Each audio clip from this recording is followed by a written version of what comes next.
I want it back. The way it was before the Empire shut it down. Massive engines. Lightning fast. Lives on the line. The pilots were incredible. Best of the best.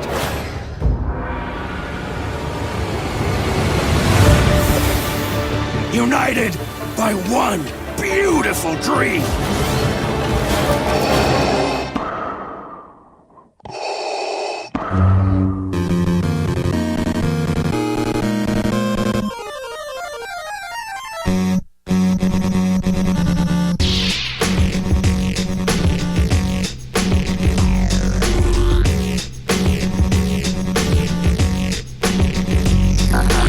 Welcome, Masters and Padawans, to episode 614 of Full of Sith. It's me, Bryan Young, and with me as ever, the redoubtable Holly Frey. Holly, how you doing?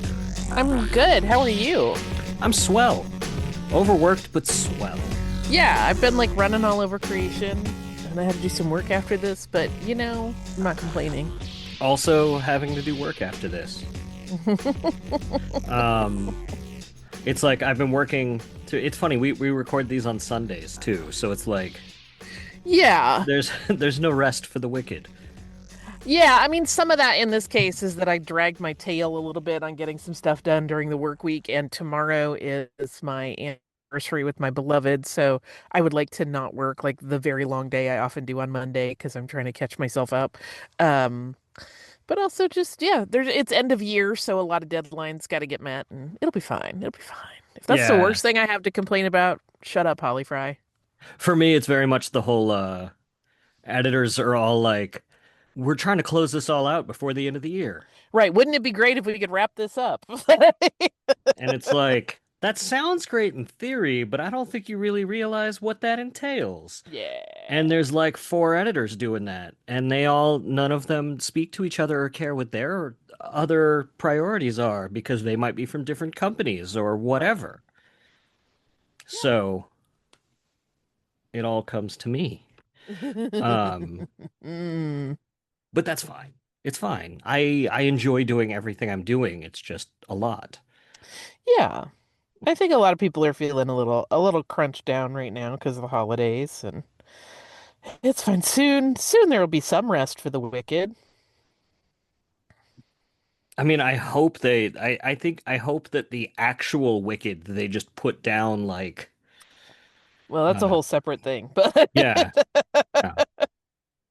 Um yeah, that's a different conversation, I suppose. yes.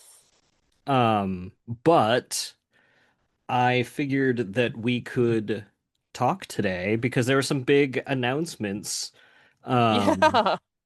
this last week at the Video Game Awards, which I'm a little I'm a little sad that like my favorite game that I played through this year, or 2 games that I played this through this year, didn't win anything, but that's okay.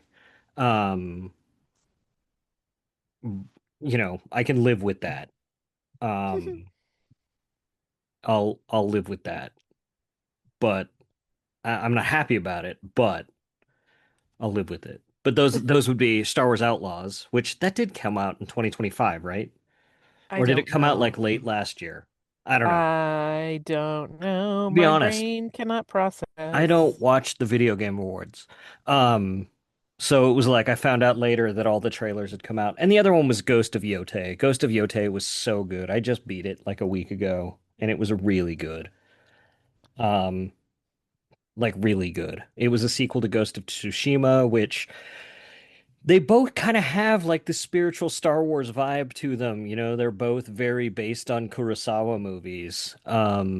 They both feel both of those games, if you're a Kurosawa nerd, um, you can kind of feel I mean, they both have what they call a Kurosawa mode, so you can put them in black and white and watch them with like a film grain and Nice. play them like a black and white samurai movie in the mode of Kurosawa.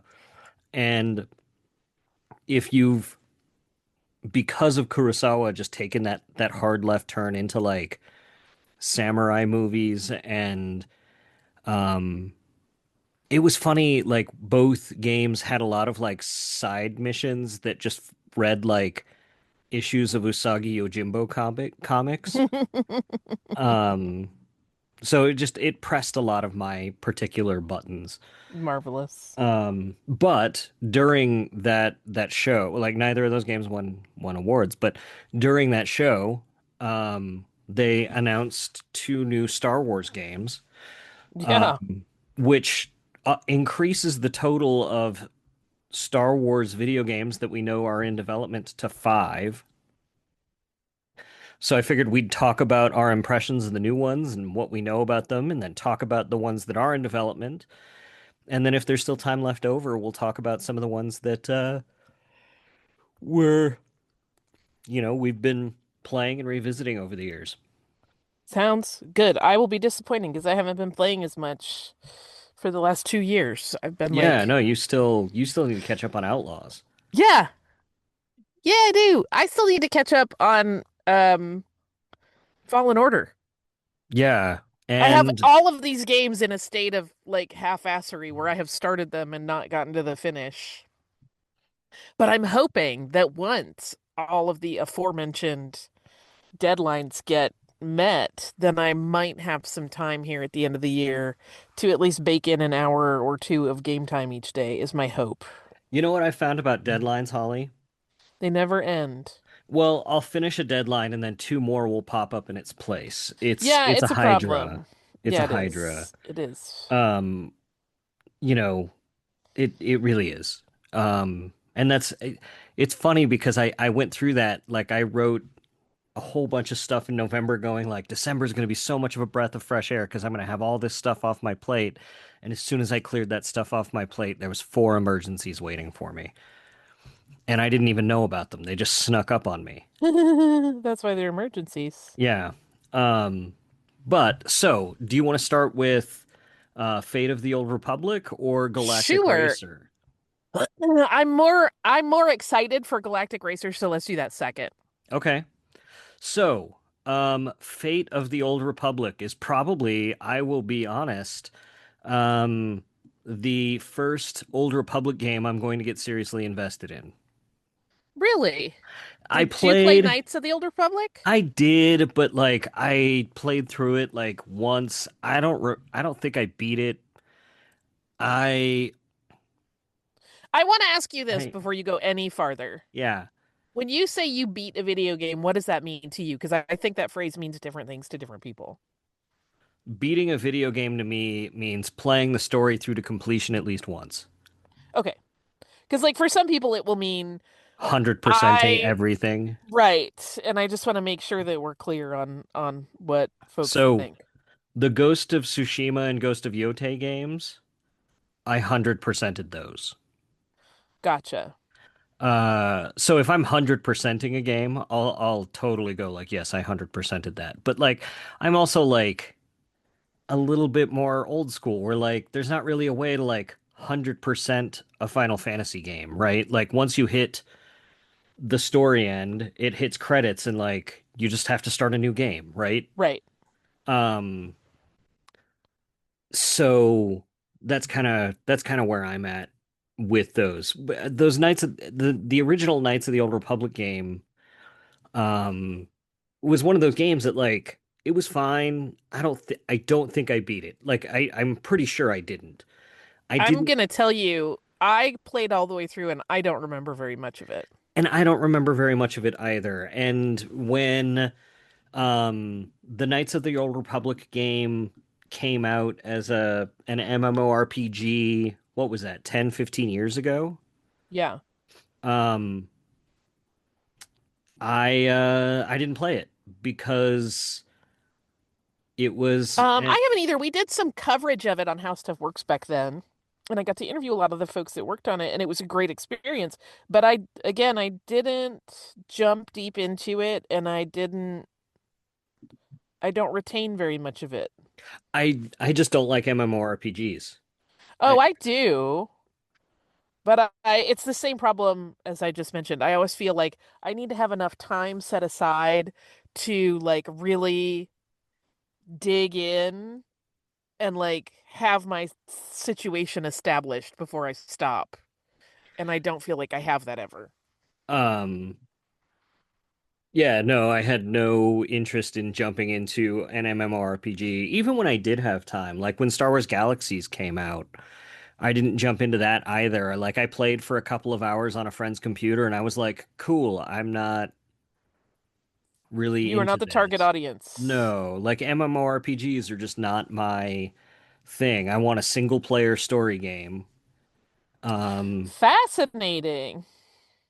really. 'Cause I'm very much like, let's go goof around. Let's go look at the I mean, this is the thing. I Like, don't know if I've ever told you about when we were in London for celebration and I was moderating the panel. I was hosting the panel for ILM when they were doing the presentation of Tales from the Galaxy's Edge on the new port they had done to the Sony rig.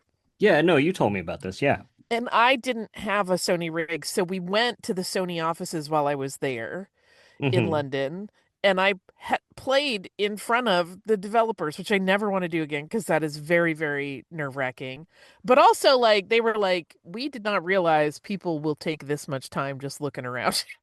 Because I am definitely a like, but wait, I want to stop and look at this wall. It's so pretty. What's that in there? What kind of flower is that? Like, um, so for me, that's one of the things I do like about an MMO is that you can just stroll about and like examine things and it's not necessarily on a timeline where you gotta get I X done. Like I like the wander around of it.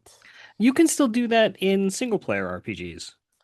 Sometimes, but not always. I mean, I guess that's fair, but like I can handle single player RPGs that are like, or multiplayer RPGs that are very limited in scope, like Diablo, like the first three. I noped out of the fourth one. I was really excited about it. I played the first three. I've put more hours into the first three Diablos than I want to care to admit. But as soon as they said the fourth one was an MMO, I didn't even bother with it. So what is it about the MMO experience that does not click for you? I'm curious I because many, many hundreds of years ago, I worked on an MMO for Cartoon Network, so Yeah, yeah. I'm curious about it. I hate strangers.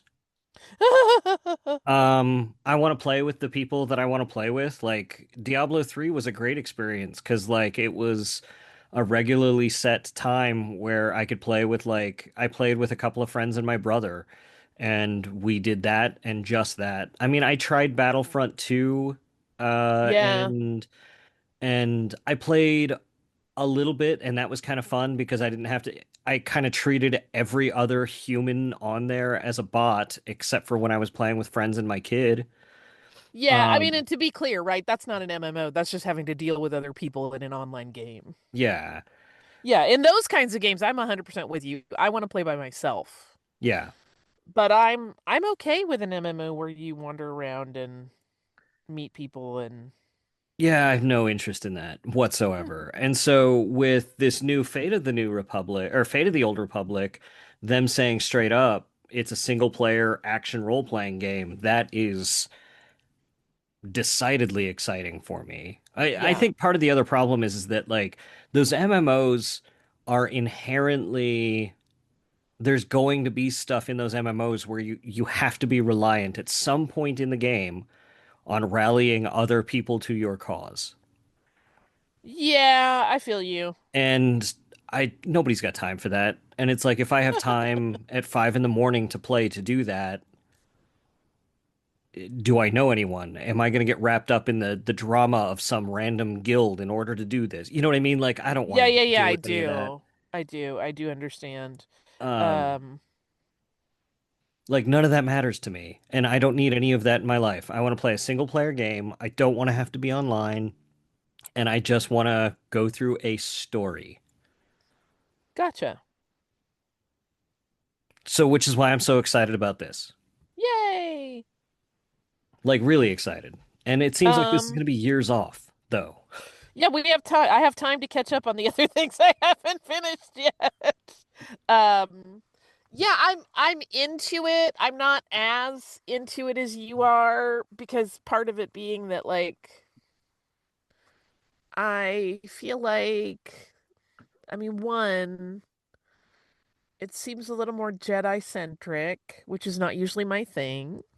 Nothing wrong with it. It's just not where I gravitate to. I mean, I think that's just a function of the Old Republic games. Like that's that Right. brand. Yeah, Yeah. yeah, yeah. 100%, which is probably why I didn't retain a lot of the previous. Um, I mean, I think it looks beautiful. I will say that that little teaser that they released is absolutely gorgeous. Now what of that is actual game engine versus I um at the other point stuff was unclear to me. at the point where the game is so far out, I don't think Who knows? Yeah, any of none of it's it's going really. none of it's game stuff from what the game is going to be. Yeah. Yeah, if anything, it's a model that they built to look beautiful for This capture teaser purposes. Yeah. specifically. Um, but I mean, it has a lot of potential, and I will certainly give it a whirl. I'm never gonna say never to a game. Again, with the preclusionary caveat that I need to have time for it. But it looks gorgeous. I'm curious what they do with it. I hope it is super successful because I want more story games. I mean, I think many of us do. So, I will say looking at the website for it is freaking me out a little because it blurs some of the things on purpose, like they kind of focus in and out, and my brain thinks my glasses are broken. Um, but that's neither here nor there regarding the quality of the game. One thing I'm really excited about it is that this is opening up a new space on the timeline, which means that they have figured out what they're doing with that space on the timeline, which means it's probably not going to be just the game. We're probably going to get some books and comics and other media in this stretch of timeline, and it's going to illuminate some things elsewhere. So, um, Old Republic stuff has been off limits in Yeah, everything. We've barely had mentions of anything for a long time.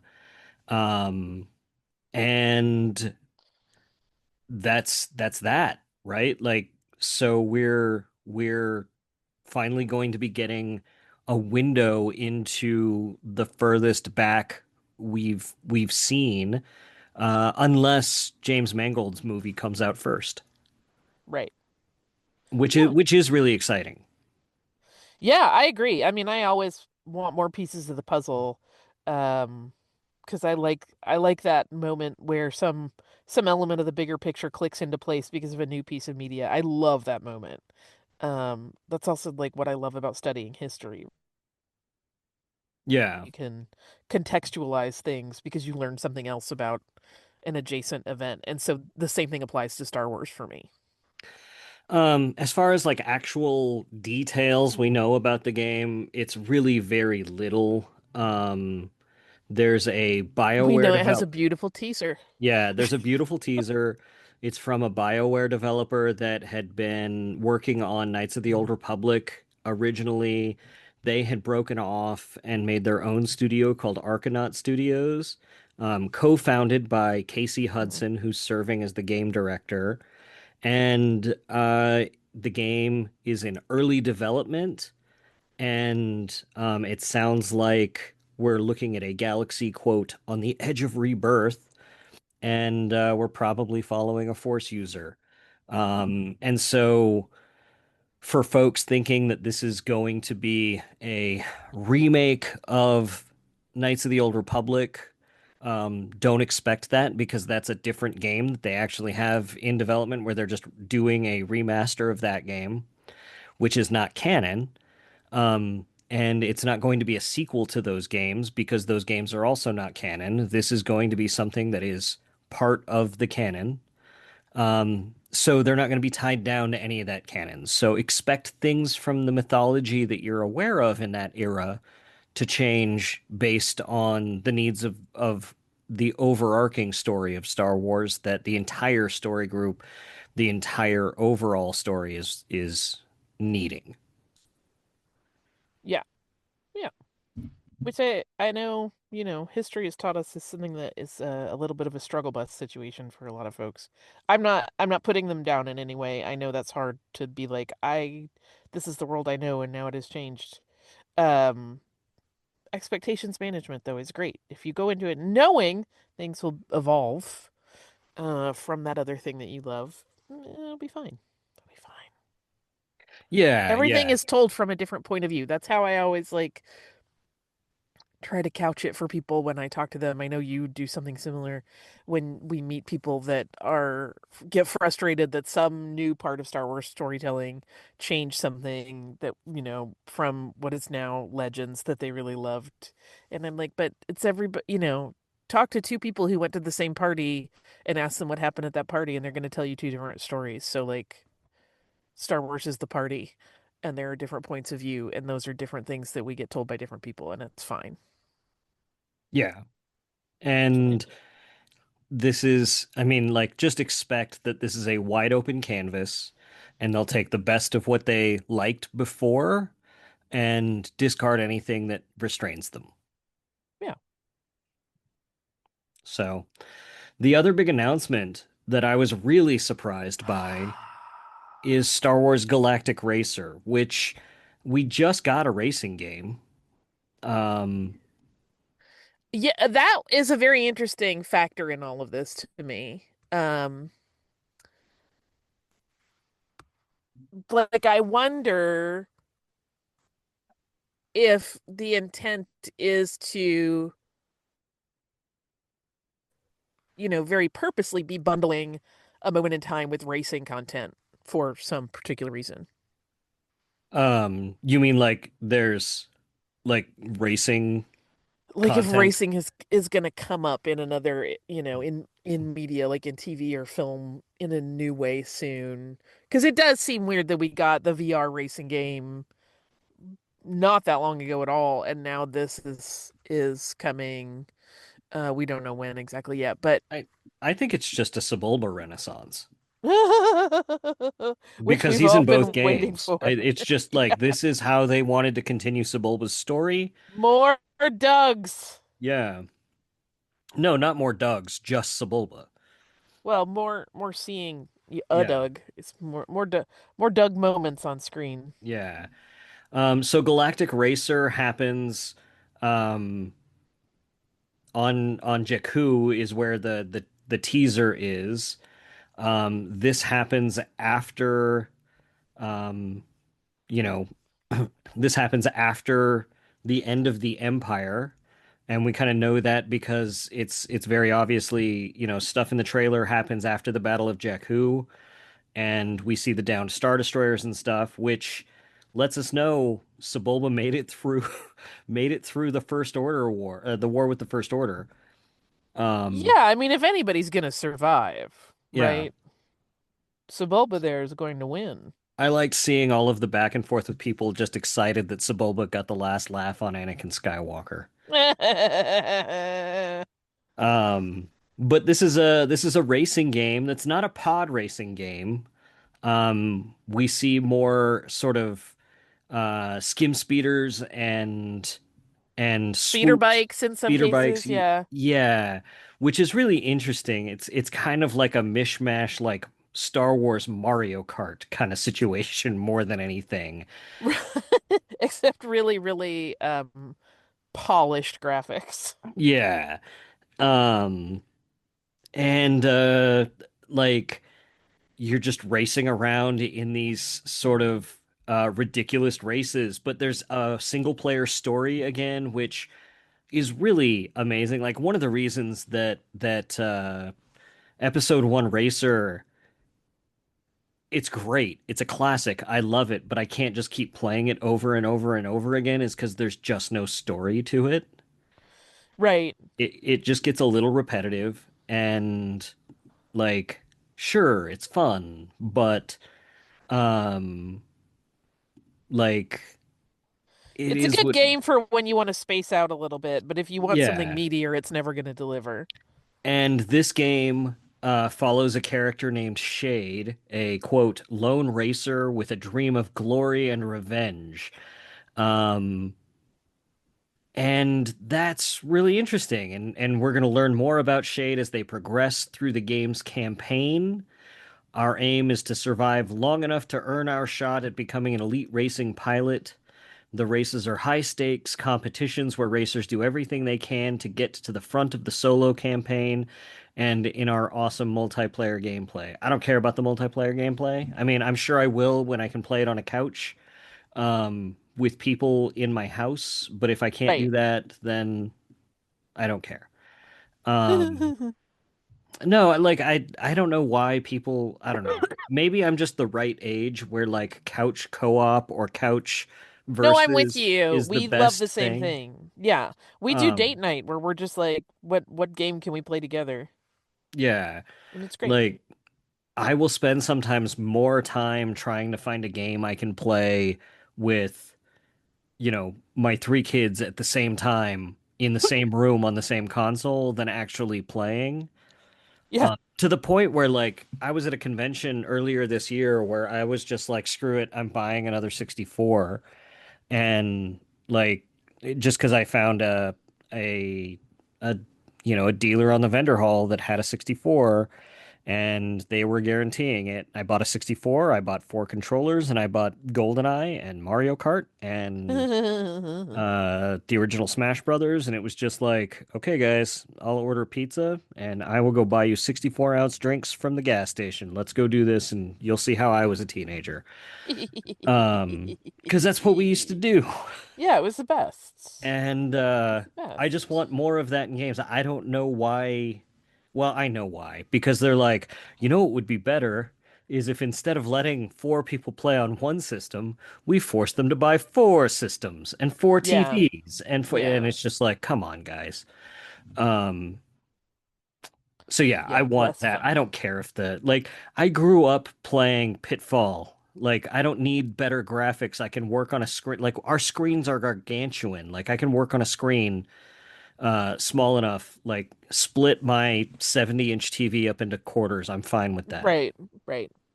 Um, I'll deal with the lower resolution. Yeah, this one looks very fun to me, in part because it also just ties into my, well-known love of like all the background stuff. Right. Yeah. I want to see all these racers. I want to see all the weird species we can get.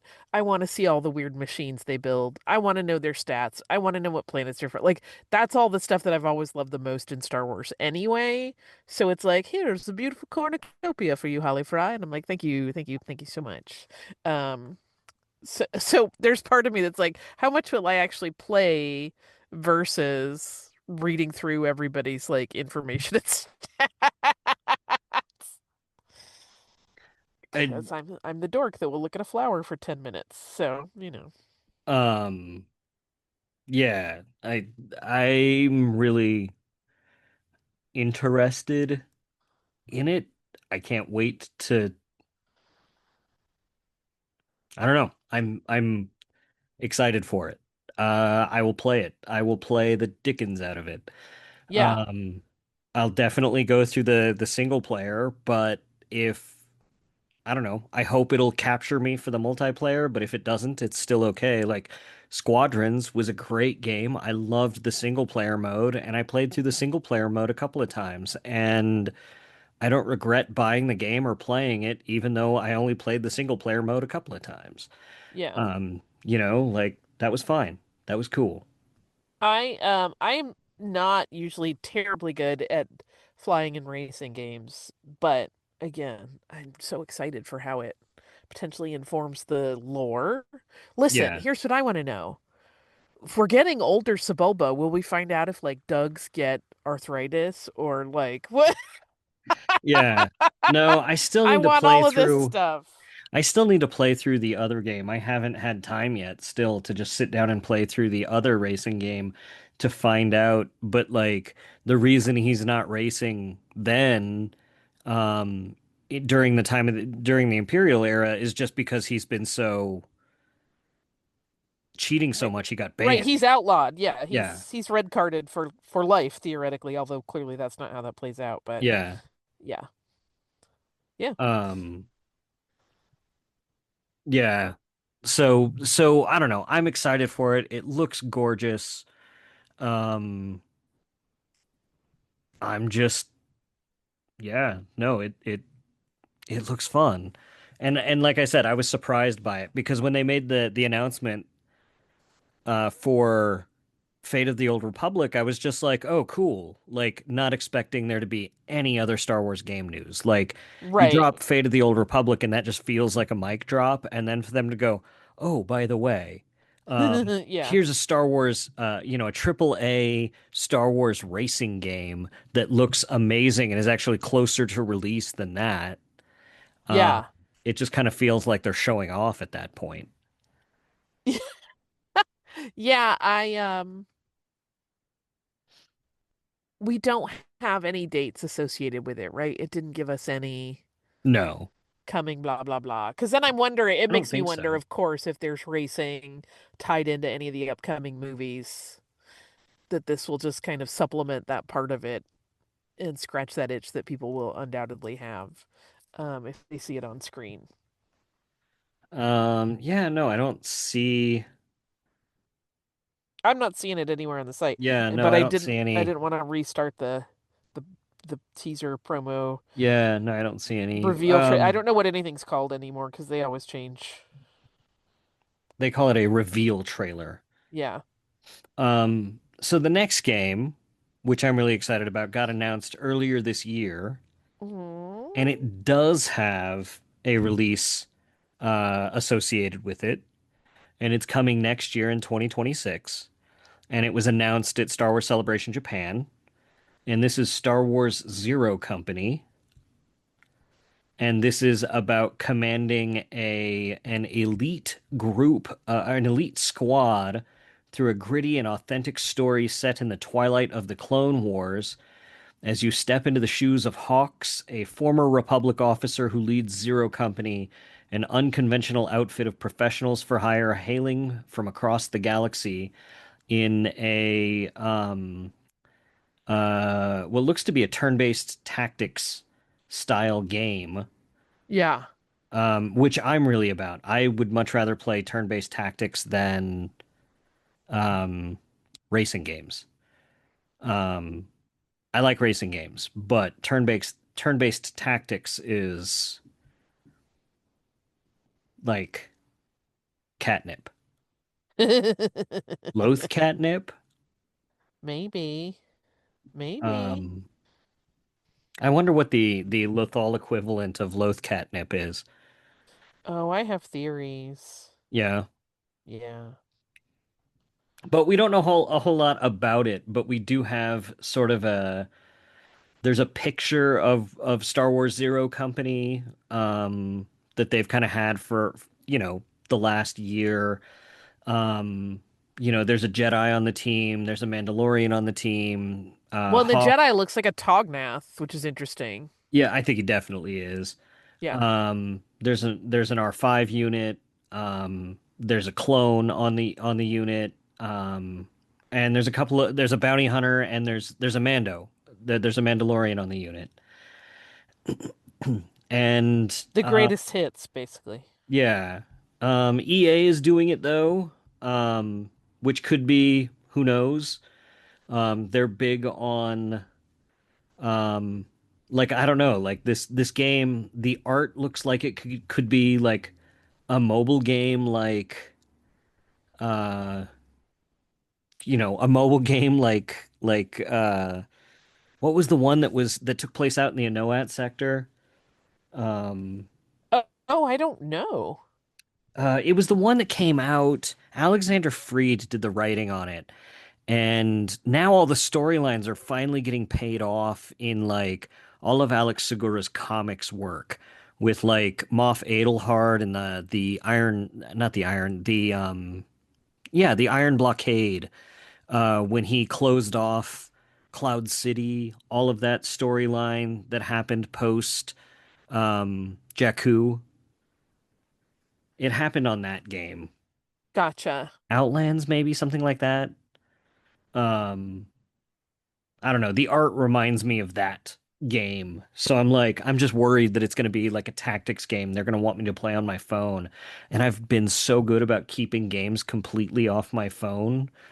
And since the Washington Post went ridiculous when Jeff Bezos was like, you know, we should change our editorial policies. And I don't know, like, and I canceled my subscription and to that, and then I canceled my New York Times stuff because of all the stupid stuff they've been doing. Um, so I don't even have my crossword puzzles on my phone anymore. Um, Wow. yeah, it's fine. I'm on my phone way less. I Um, mean, I've gone the opposite direction, so, yeah, which no, is that's not great. fine. I don't know. I feel like vindicated that I've been doing that every time I see like a ridiculous article in one of those two outlets. Like Yeah. today, the one was like, it's actually a good thing that food prices are getting higher. And it's like, Uh, what? yeah. Um, so no, it's fine.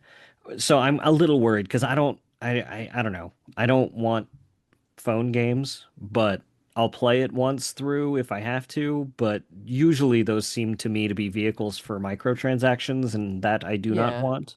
Yeah. Um, yeah, yeah, I do not want that. Do not desire. Um,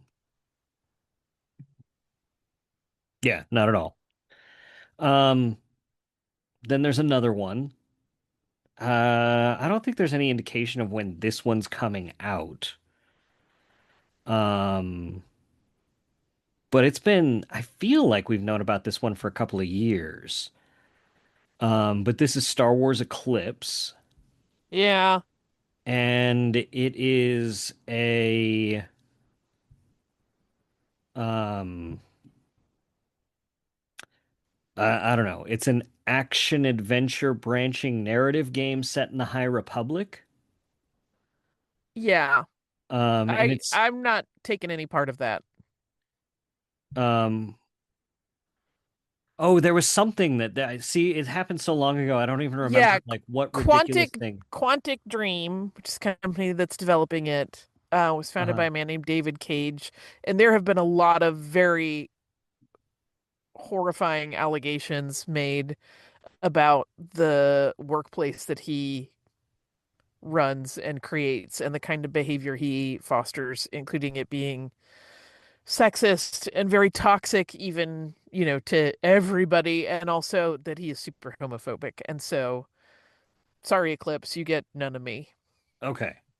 I remember there being something, but like there's so many controversies to keep It's, track of, and it yeah. was such a like it burned very bright for a day or two and then disappeared, but like so did the announcement of the game. I think because so many people were immediately like, oh, hell no. Yeah. Um it looked gorgeous. Absolutely. And it's one of those things where, like, again, having worked briefly in games, like, I feel bad because there are a lot of people who are not horrible who worked on that game and are probably the victims of that horrible workplace environment he created. But also, like, there's not a better way to shut that stuff down. So it's a little tricky. Like I want to honor the work of genuine artists who are just trying to do their best, but when it goes from the top down, you can't quite do it unless everybody kind of just shuts it off. So that was a very awkward way of putting all of that. I apologize. No, no, no, no, no. Like I'm glad you brought it up because I would have forgotten about it completely because it's just like so um I There's so much stuff. It is hard to keep up. yeah, and yeah, no, I'd spaced it completely. Um, and then next we've got the third installment of the Star Wars Jedi games. Yeah. EA and Respawn are working on that with Cameron Monaghan coming back as Cal Kestis. There's no release date. There's no. All he's said is that they're working on it. Um, and that's that. Those games have been really good, like uniformly. Um, Holly, you'll just have to take my word for it. Well, I have played a not Insignificant um amount. yeah, I just haven't gotten super far. You beat the first one, right? Like you're into the second one? No, no, because I did the dumb thing and I didn't even get to the first one until the second one was out. And I was like, you know what's a good idea? I should start them both and I'll just like play a little of each. So that's part of why I haven't gotten very far in each one. I was switching back and forth. That sounds ridiculous. Listen, that's my middle name. Holly Ridiculous Fry. Yeah. Um, okay. Uh, Brian, my favorite character is Greedo. My middle name is ridiculous. Come on. Um, over the last few years, like what's been your favorite though? Um, See, here's another one. I'm gonna. Everybody can totally clown on me here because of what I'm about to say. You're ridiculous though. Everybody's fine. Yes, I have loved what I have played of Outlaws. That is very much in my wheelhouse. But what I'm gonna say is a game that works very well for exactly the problem I have of like time and my love of the ridiculous.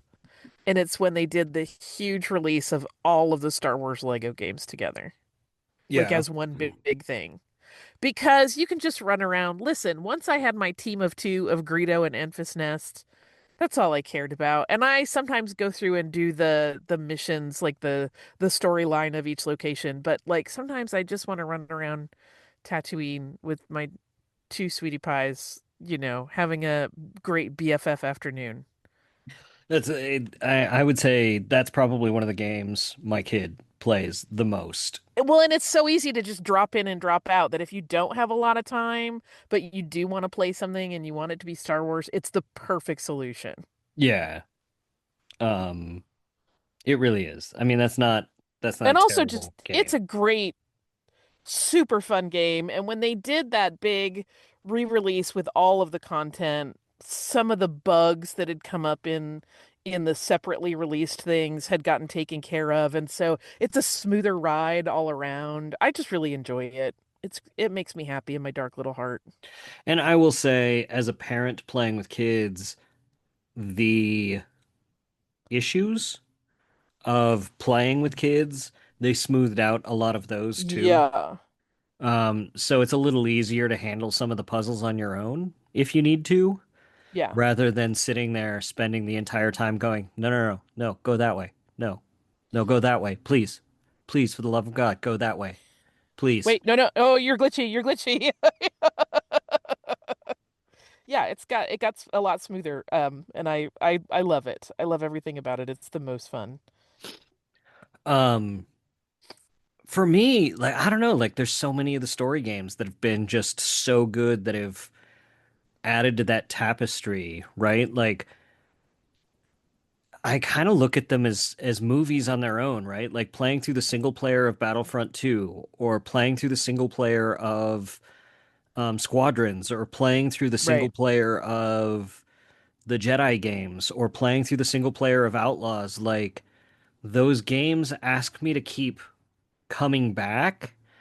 Not I mean like they're all really fun, but they ask me to keep coming back because they feel like they're movies. They feel like they're integral parts of the Star Wars story that make me want to come back and experience them the same way I want to. I have a hankering to go like, you know what? I feel like today is an Attack of the Clones day. The problem is that the time investment is so much higher. Yeah. Um, which I mean, you could get into a just constant loop of playing all the Star Wars games over and over and over again. Um, and just do nothing but that and experience those stories. But if you did that, you wouldn't have a bad time. Um, No. and there would be a lot of variation there because even though those stories tie into the main Star Wars um, canon, they're just fun. Like they're fun to play. Um, Outlaws, I'm still like, when are we getting more Outlaws DLC? Like I want more Outlaws. Um, I want more I want more Jedi. I'm glad we're getting more Jedi. I'm glad we got the book that Sam Maggs wrote. between the Jedi stories. I want more Iden Versio stories. I would love a story. I know they kind of skipped ahead a lot of time to Yeah. put her in the Resistance First Order conflict, but I'd love to see some time of her in the New Republic doing New Republic stuff and Yeah. see a sequel there or a prequel of her doing more Empire stuff and playing more of that. Why there's not another Battlefront that has a single player. I don't even care if they do more of the multiplayer stuff. I just want more of that single player story. Which is probably not what anybody else listening cares about. Um, but for me, that's what I want. Yeah, Um, I like the single player on that one too. I wouldn't mind another single player like mission pack or story on Squadrons. Um, I was not a fan of the multiplayer on Squadrons. Like I tried it a couple times and it just didn't work for me, but the single player was so fun and the story was great. Um, like they've just been doing really well. And actually, I mean, this is Lucasfilm related, but not necessarily Star Wars. I started playing finally Indiana Jones and the Great Circle. Oh yeah, we have had it on our list and neither of us have gotten to it yet. Oh man, it's an Indiana Jones movie, and the guy Yeah. they got to do the voice of Indy is so pitch perfect that like Patty came into the room while I was playing last night and she was like, "I can't believe they got Harrison Ford to do a video game." And I was like, they didn't. They did not. They in fact in fact they didn't. Um it's really good. It's really good. And you get to punch a lot of fascists. That just feels good. It does. And like you kind of get to beat them up indiscriminately. And like I don't know. I don't know how far I'm into the game. I don't feel like I'm very far into the game, but I played a lot of it. And I've spent most of it dressed up as a priest, punching fascists that are running around the Vatican that have like locked down the Vatican. Like Indy has a friend in the Vatican who's a priest. And there's all these secrets inside the Vatican that Indy needs to figure out. And his friend, who's a priest inside, hates the fascists, so he gives Indy this priest's costume, and uh, basically, I'm just running around finding artifacts, keeping them away from Mussolini and his black shirts, and punching fascists, and it's just great. And I'm the actually very happy you told me this because I knew I wanted to play, but I actually don't know that much about the plot, and I may or may not be planning a sooner rather than later trip to the Vatican. So I'm like, now I want to play it before I go. Like I actually got to spend, speaking of what you were talking about stuff that you like in the games, one of the functions of the game is that you have to get a camera because you're just kind of going around taking pictures of things to bring back to your priest friend so you two can like look at them for clues. So you're kind of a tourist priest as your I love cover. everything about this. And I spent probably 10 minutes roaming around this game's iteration of the Sistine Chapel, just taking pictures. Oh, with no tourists talking. No, no, not only no tourists talking, but there's like 9 people in there and half of them are nuns. That sounds actually heavenly. I would do it just for that. Yeah. So, and then when I left, I got to go beat up more fascists as Indy dressed as a priest. Nice. Yeah. No, I highly recommended. Highly recommended. Everybody I know that has played it has loved and loved and loved it. So, yours is added to the pile.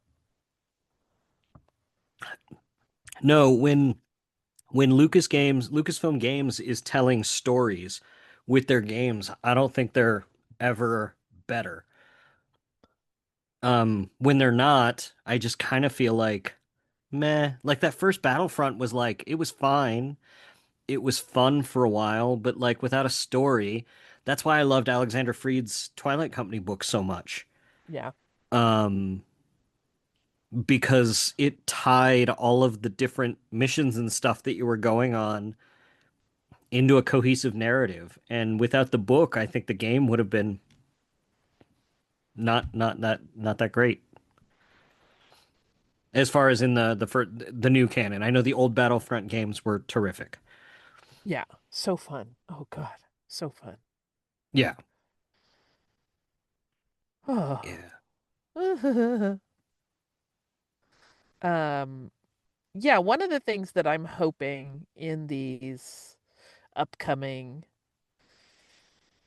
titles, and I imagine this will happen more with um the Old Republic one than the racing one, is that part of the big appeal, and it's no secret because there's almost always a tie-in, is that when a new movie or TV thing comes out, it's like you want to immerse yourself completely in that world. And so like tie-in games are really, really popular. And I'm saying this generally not just about Star Wars. But the problem is for a lot of studios, the tie-in game idea comes late in the process of the film happening. And Yeah. so they're kind of rushed. And I'm hoping, my fingers and toes are crossed, that these drops of completely new things might, like I mentioned earlier, like I would love to see them actually be things that are going to tie into other things that will be coming out theoretically around the same time as them. So we'll see. That was something when I did that cover story for Star Wars Insider about Avalanche, the studio that made the um, Disney Infinity games, Yeah. right? That their whole thing was like, yeah, they did. I mean, Disney Infinity was really rooted in the Toy Story uh, games, Hmm. and they realized when they did, I think it was the Toy Story 2 game, that people spent more time just playing in the open toy box mode than they did like the story mode of the game. Yeah.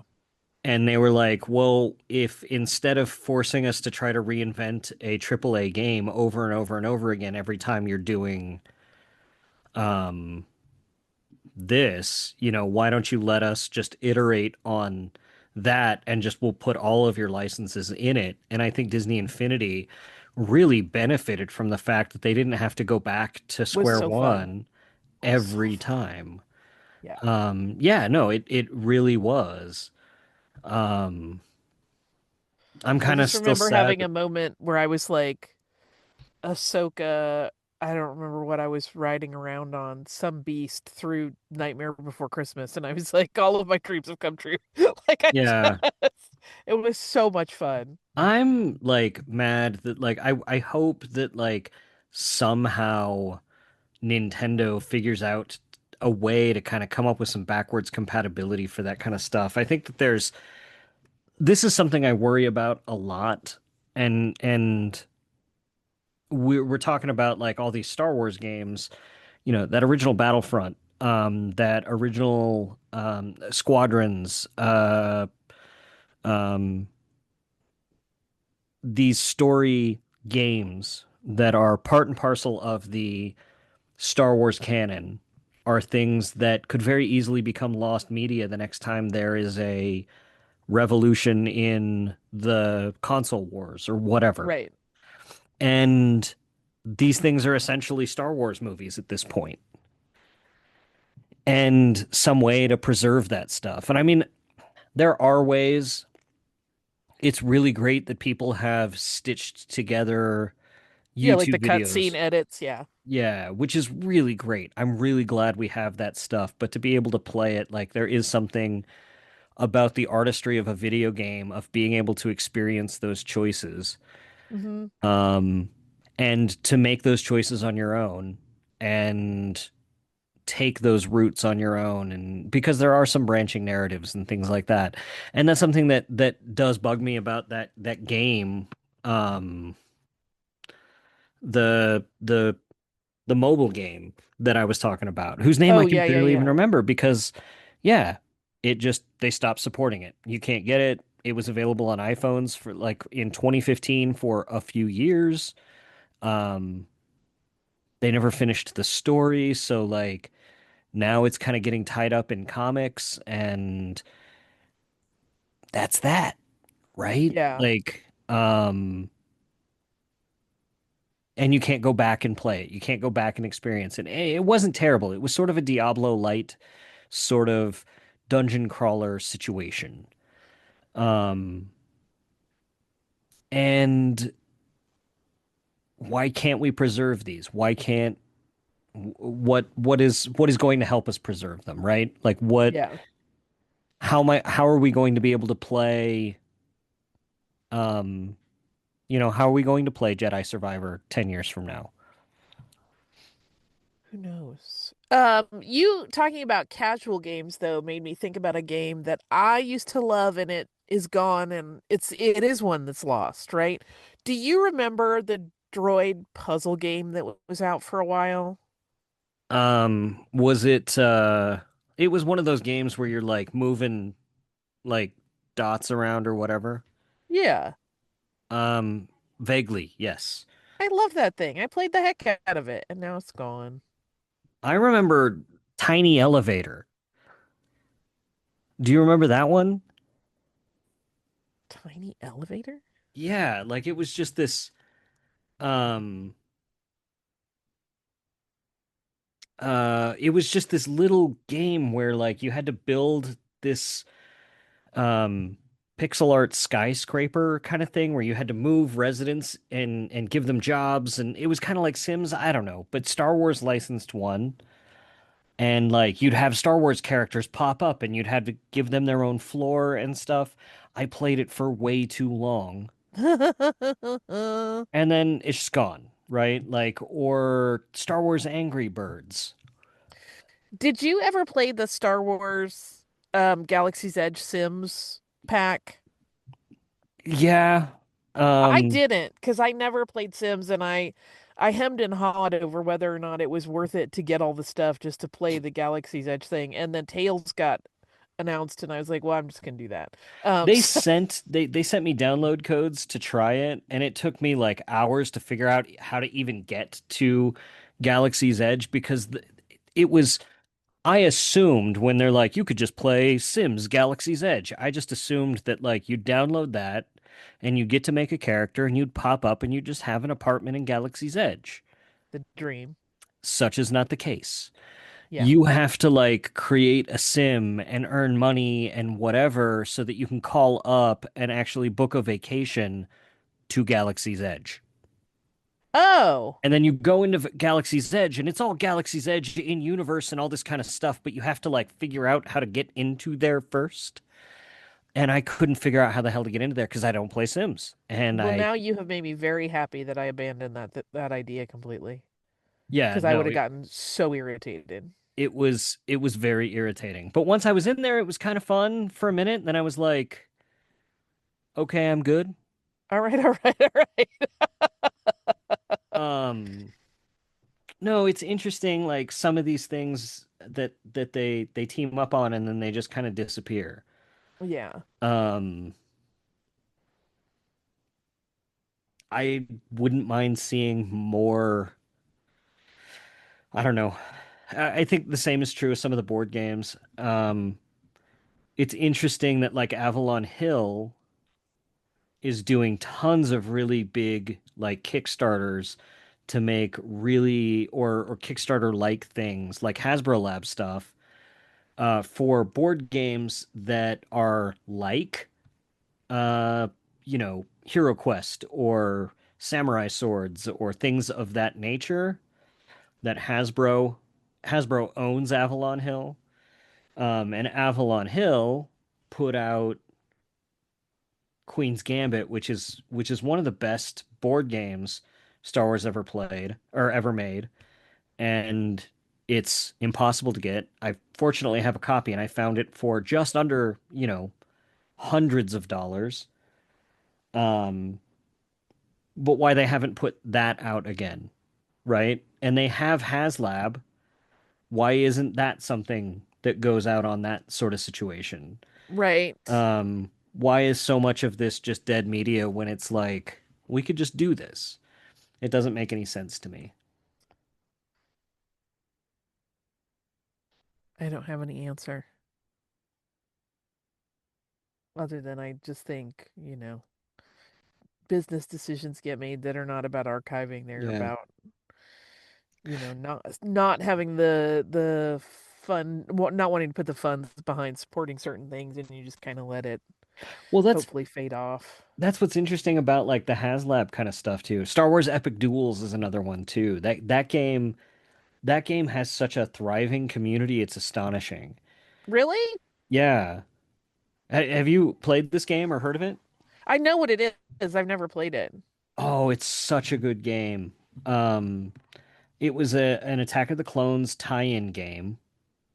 Like, and it came out for Attack of the Clones, and I think Milton Bradley put it out or um and so basically it's a strategy game. You can play it with two or four players, and you'd get like a team of characters, and you'd get a deck of cards for that team of characters. So it'd be like Yoda and two clone troopers, or Palpatine and two Royal Guards, or Vader and two Stormtroopers, or Luke and Leia, or Anakin and Padme, or Han and Chewie, or Django and Sam Wessel, or whatever, right? But it was stagnant in Attack of the Clones and the classic trilogy, or Maul and two battle droids, or whatever, right? So, like, there was never anything past Attack of the Clones. There's no General Grievous. There's no Ahsoka. There's no characters beyond that. There's no card decks beyond that. Nothing. The game, again, like on the secondary market, worth so much money, and people are so dying for expansions for it and card decks for it that they make their own, and there's just this huge, huge secondary market for fan made figures and card decks for it so that they can expand it and play with all of their extra favorite characters, because the game has such a great depth and strategy to it that doing a video game version of it would be a no-brainer, and they could just constantly add characters to it, because you could add the Bad Batch to it, you could add the Resistance characters to it, because the whole thing is like it's like a what if kind of scenario. Like, what if Obi-Wan from Attack of the Clones fought you know Palpatine from Return of the Jedi, that kind of thing, Right. right? Um, and it's just limitless with what they could do, but they just put it at that one little time in that one little narrow band of Attack of the Clones, and they just let it die. And but yeah, no, like if you look it up, you can find Facebook groups with tens of thousands of people sharing their own homebrewed decks for it and stuff.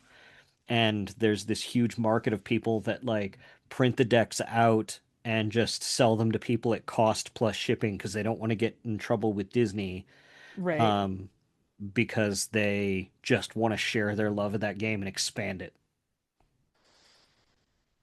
You know what I wonder? This is strictly me speculating. I have no information. Um, I wonder if that's the kind of thing that after Disney took over, the strategy about how far afield they let things go in terms of like creativity may have been the diminisher on that one. You know what I mean? Like, it makes me think of the same reason that like, and I don't know the game, so I may be talking out my caboose, but the same reason that Star Wars Detours never got released, that like, you know, has been talked about, is that there was this very clear thing of like, yeah, but what if this is the first thing that people encounter Star Wars with? Like, that's not really. But Holly, we still got BB-8 Operation. Yeah, but it doesn't involve like I'm just wondering about pitting two characters that don't ever go up against each other in a game format to someone. I'm not saying this is justified. I'm saying I think this might have been the logic behind it. That they may be like, "Oh, that's confusing for the average, the casual fan. We can't do Well, that." I don't know, because um after Disney took over, one of the big things um Hasbro did in the lead up to, or maybe it was right before Force Awakens came out. Do you remember the action figures They came with dice and cards and stats so that you could fight them against each other. I don't remember that. Um, I'm not doubting you. I just don't remember it. it was weird. It was not fun. It didn't work. Oh, but they did have a game that did that with the little chibi characters, not 5 or 6 years ago. And um, there's the Star Wars tabletop game that does exactly that, but just on a way more complicated scale. Well, see, out of my caboose. Huh. I don't know. Just theorizing. Yeah. Uh. Anyway, that was a really long tangent for me to say, like, I hope they have a plan to preserve all of this media because although those games, Queen's Gambit and Star Wars Epic Duels are terrific board games, they're not vital to the canon. They're not vital to like the story experience of Star Wars, but they've made these AAA games so important and so such cinematic experiences Yeah. that are canon. I hope that they come up with a way to make sure they're preserved for future systems in a way that like they didn't do with some of the stuff. Like I still want updates of like the Rogue Squadron games or the X-Wing games Jedi or power battles. Jedi Power. Well, they did just put that one out Yeah. again. Or like Shadows of the Empire. You can't play Shadows of the Empire updated. Like you can't get that on a modern console. I happened to also buy that when I bought that 64, but because my brother took the 64 in all of our games, which included Shadows of the Empire. But Yeah. Yeah, I mean that is also what's very interesting to me is that now there is for people who played those games and love them, it has created this weird secondary market of consoles where it's like I just got to get my hands on that so that I can play that again. Like that's a fascinating aspect of the whole gaming landscape to me. Whereas, well, basically what they're doing is kind of, it's I do understand that as a business, you can't support everything you've ever put out forever, and things change, and they're always chasing the next bigger, better, more amazing graphics, etc. But like, they're basically if instead they had like their own internal way of recycling that stuff, they would probably make more money. Whereas now people are having to go to the secondary market. I mean, the thing is though, is that like look at book publishing, right? Like that's how you just had to get books for a long time. Like, oh, it went out of print. We're gonna go find it on the secondary market, which has actually kind of played hell with contracts for a lot of people because, if a book went out of print, you'd be able to get your rights reverted and you'd be able to do something else with it, or you'd be able to put it out on your own or do something else with it. And now, because of the way digital publishing works, um, it's just in print in perpetuity. Right. Um, and the games can do that. They all live digitally, right? Like there's no reason for Nintendo to not just put their entire catalog up for, a buck a piece to download from their 8-bit systems, Yeah, that would be amazing.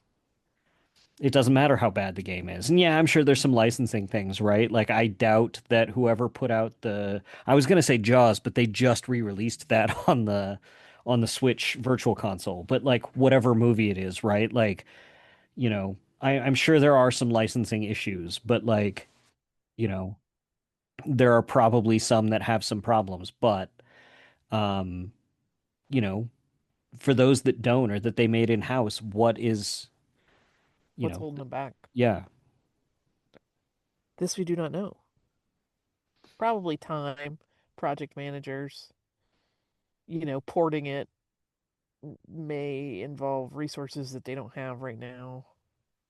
I don't Unfortunately, every think company is, pared down from what it used to be.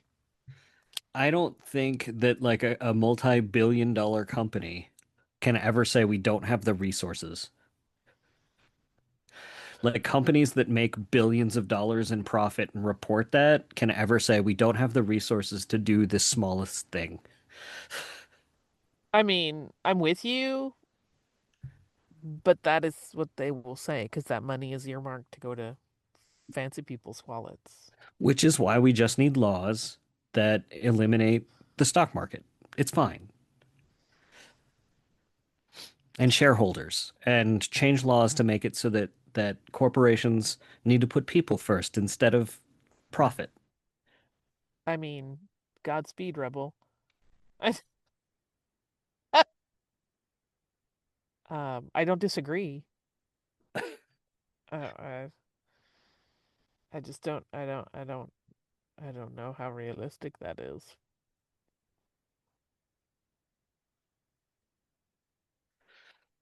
Well, where can people find you, On Holly? that happy note,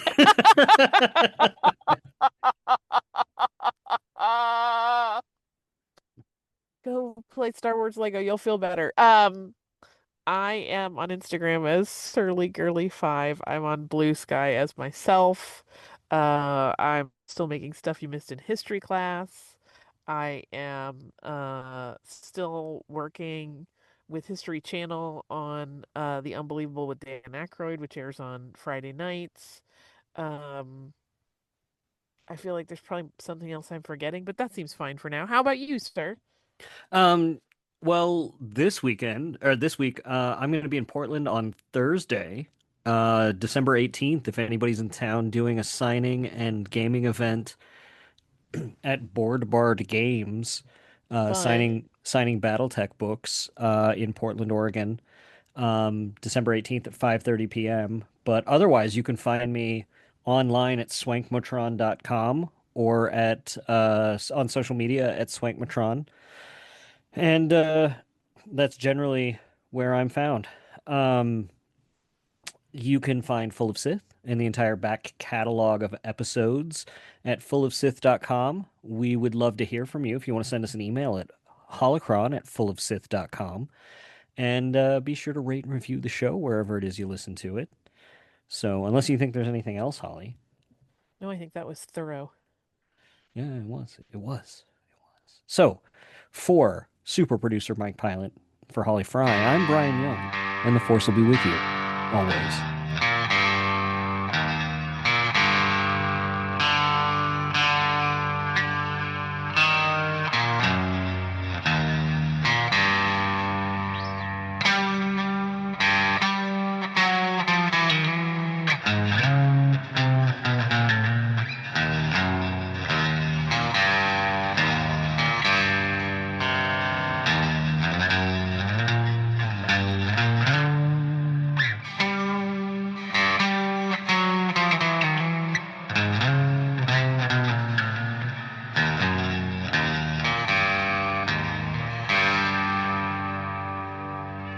Sir, if you'll not be meeting me, I'll close down for a while.